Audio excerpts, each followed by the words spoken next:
So yun, part 2 na tayo mga boss. Magkakabit tayo ngayon na itong brake master ni Boss Yesman.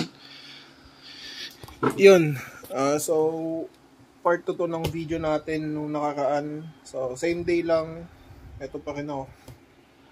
Ayan yung binubuo natin mga boss. At ginawa natin ng part 2 kasi yun yung request nga ni Boss Yesman gaya nung sinabi ko nung nakaraan. Ayun, so ikakabit pala natin brake master ay nasa loob pa. Hindi ko pa may papakita kasi hindi ko pa nakuha. Yan, eto nga pala yung ikakabit natin mga boss, Brembo. Yan, RCS as usual. So ito yung ilalagay natin dito. Ayan, Brembo RCS 19. Papakita ko pa ba, alam nyo naman na itsura na ito eh. Pero para sa video. Ayan mga boss, ang ilalagay natin kay Mio Pink. Hindi ko lang pangalan na ito, Mio Pink na lang. Ayan, tsaka ito yung sa may clutch na gagawin natin preno sa likod, syempre. Ayan, may kasama na din pala itong ano, yung holder ng side mirror. Ay, side mirror clamp pala. Tsaka isasabay ko natin palang ikabit to mga boss kasi wala naman i-vlog ko pa to na mag-isa lang. Ito lang naman mapapalitan eh. Ayan, CNC version 2 na axle. Ayan o. Sa harap, syempre. Sa likod, naka GR5 kasi siya eh.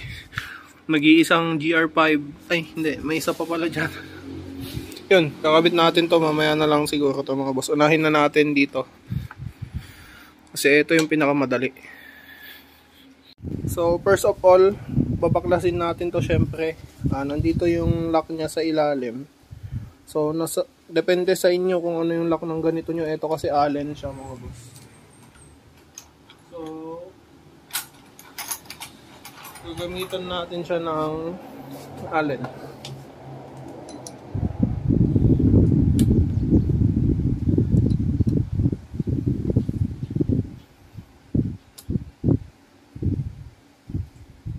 Ayan, medyo mahigpit pa siya.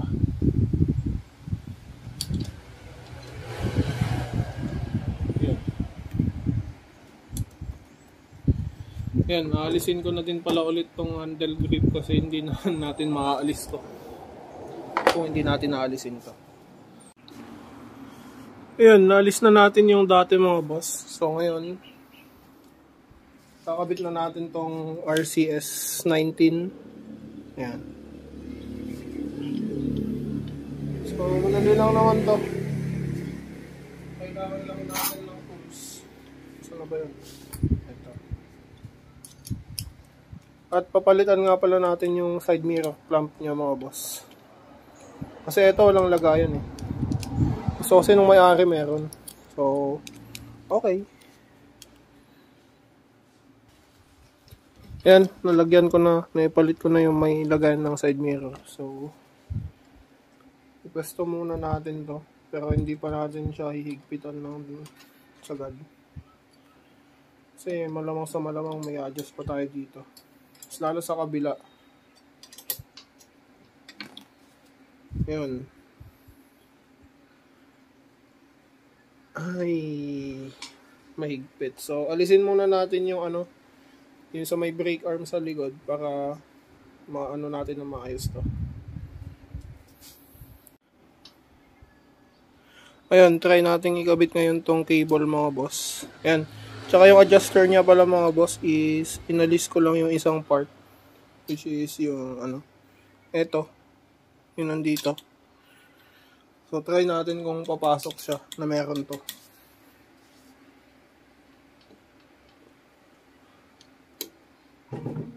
Yun. Malayo. Hindi kasya mga boss. So alisin natin to. Shit. Pwede ba yun?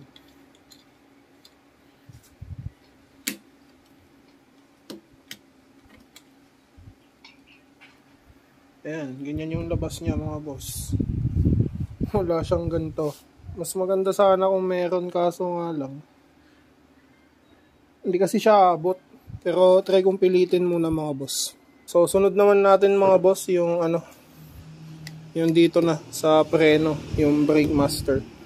So una, babaklasin ko muna to. Ayan, lalo to kasi medyo makalat na naman to mga boss. So simulan na natin. Bago ko nga pala ilagay itong switch mga boss, inalis ko na yung brake light switch doon. Tapos linipat ko siya dito. Ayan siya mga boss. So hinanap ko lang naman kung saan pupunta yung mga wire. So nagawa naman natin. Tsaka linagyan na lang natin ng shrink wrap para hindi pasukin ng tubig. Ayan. Doble yan, meron din sa loob, tig-isa yung wire, tapos isang malaki. Ayan. Yan, ganyan lang yung ginamit natin mga boss. Mabibili nyo yan sa Shopee ng sobrang mura. Ayan. So alisin na natin to, itong stock, para may kabit na din natin to mga boss.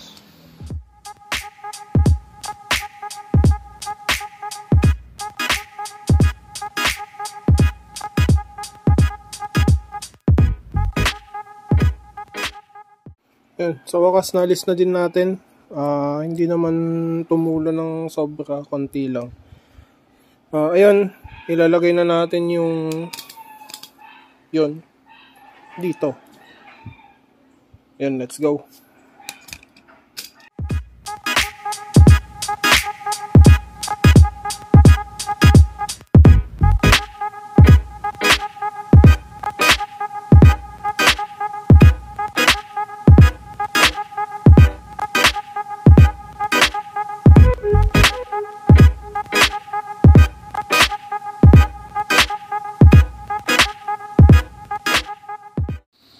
Na-fix na natin mga boss yung pwesto niya. Ayan.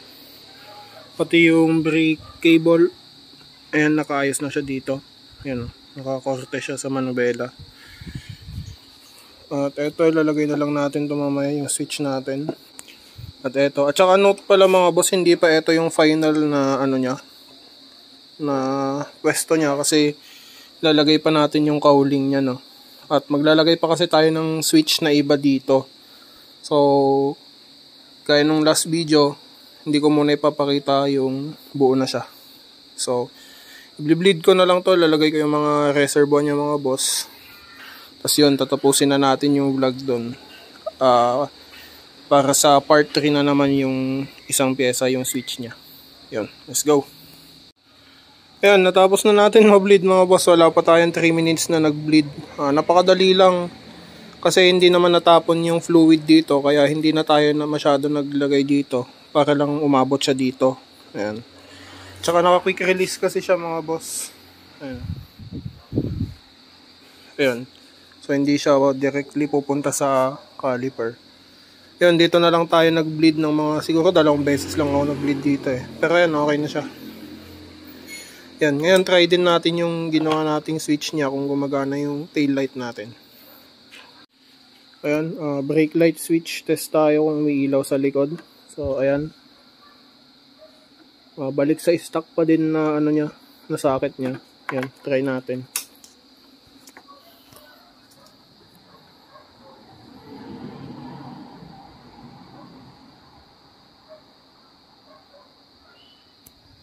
Ayan.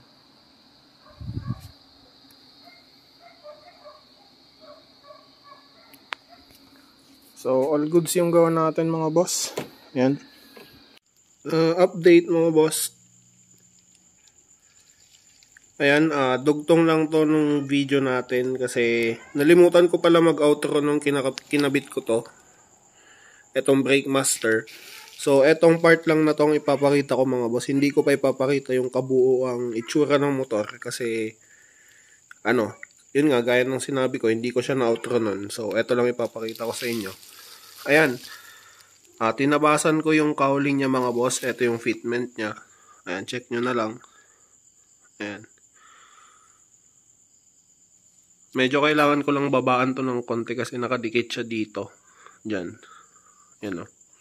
Kasi naitaas to nung nagkabit ako ng ayan to. So, yan yung itsura niya mga boss. Sa kabila naman is eto. Ayan. Wait lang. Baka may makita kasi kayong mga details niya hindi ko na siya di na surprise sa next vlog kapag ganun. At saka nailagay ko na din pala yung adjuster niya mga boss sa loob. Yan, hindi siya kita. Basta nasa loob yun.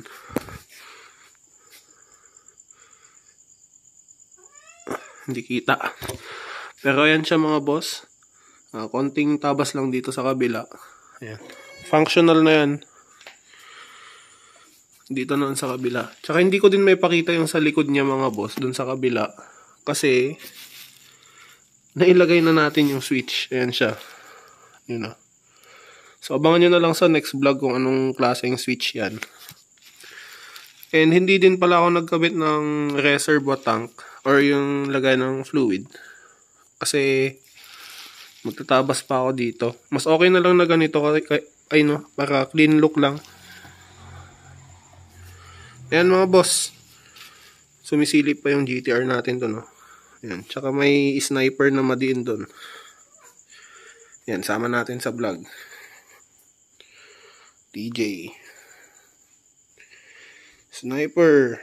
Carbon Lodi. Ayan, straight RCB. Try natin i-feature to sa mga susunod na vlog natin. Ayan o. Ayan. Naka-limited din na TRC. Nitron shocks. Dito sa kabila. Ayan. RL na carbon. Honeycomb. Ayan. Tsaka naka dry clutch. Ayan o. So, papakita ko na lang. Try natin i-feature to sa mga future vlogs natin. So, para sa vlog natin na to, yung sa Mio, eto na yung outro natin. So, like, share, and subscribe mga boss. Abangan nyo ang part 3, yung switch natin. So, yun, like and subscribe mga boss.